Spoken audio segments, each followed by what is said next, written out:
The House comes to questions. I will answer question number 1 in the name of Brett Hudson. Thank you, Mr. Speaker. My question is to the Minister of Finance and asks, what reports has he received on the diversification of the New Zealand economy?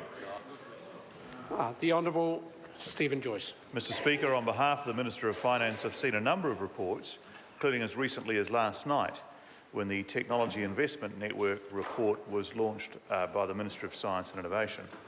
The report shows New Zealand's leading 200 high-tech companies have now reached combined annual revenues of $9.4 billion, up 12%, or nearly $1 billion in just 1 year. Very good. The report shows revenue growth across all regions of the country. The member will be interested to see Wellington leading the regional revenue growth, with Wellington companies increasing their turnover by 15.3%, while Auckland contributed the greatest proportion of revenue overall with $5.4 billion.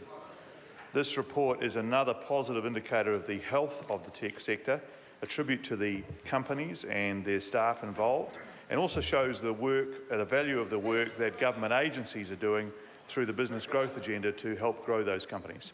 Supplementary.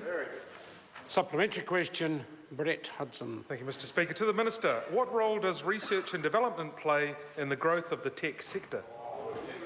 The Honourable Stephen Joyce. Mr. Speaker, on behalf of the Minister of Finance, the research and development plays a very large role in making our companies more innovative. R&D across the TIN 200 companies grew by a record 16% in the last year, and are now spending $827 million of their turnover in research and development. It's a real investment in the future of these companies and will help lift the overall investment levels of New Zealand companies in research and development. It shows through in the year's TIN 100 report, which tells an impressive story of exporting success in the tech sector, with the 200 companies' collective export revenues up 13.5% from last year to nearly $7 billion.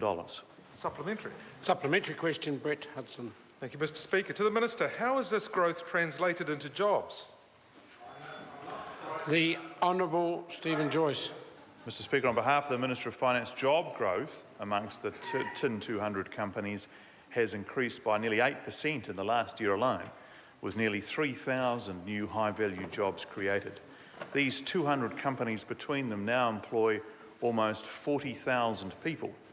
The major areas of employment growth were in digital media, healthcare and in financial services businesses. One of the biggest employers in the tech sector remains the high-tech manufacturing sector, which accounts for more than half of the TIN workforce. Supplementary question, David Seymour. How and when will the government clarify regulation around fees for peer-to-peer lenders so that part of the fintech industry may resume growth? The Honourable Stephen Joyce. Well, Mr. Speaker, on behalf of the Minister of Finance, I can update the member that I know the Minister of Commerce and Consumer Affairs is working on this exact matter, possibly as we speak. Supplementary question, Brett Hudson. Thank you, Mr. Speaker. To the Minister, what other reports has he received on the strength of the manufacturing sector? The Honourable Stephen Joyce. Well, Mr. Speaker, on behalf of the Minister of Finance, last week's Business New Zealand announced the September Performance of Manufacturing Index, which is the indicator of manufacturing performance, the PMI survey. It reported a reading of 57.7, with values above 50 indicating the manufacturing sector is generally expanding. This is the highest reading since October 2014 and indicates the manufacturing sector has now been in expansion for 47 of the last 48 months. New Zealand's PMI is the strongest across the 7 countries of which it's measured, including Australia, Japan, China, the UK and the US.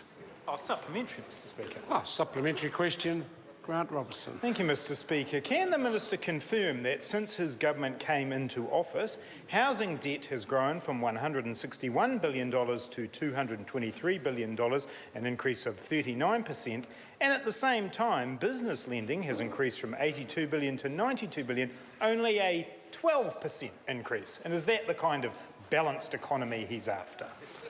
The Honourable Stephen Joyce. Well, Mr. Speaker, on behalf of the Minister of Finance, Actually, businesses have been immensely profitable in New Zealand over the last 7 years, so perhaps they haven't had to finance it so much from debt. But in terms of the member's concern for household debt, I'd like to refer him to the monthly economic indicators, here, housing debts, thank you, monthly economic indicators for the Treasury in September, where they make some comments about New Zealand debt, household debt, and says the accumulation of debt has to date not been the result of dissaving.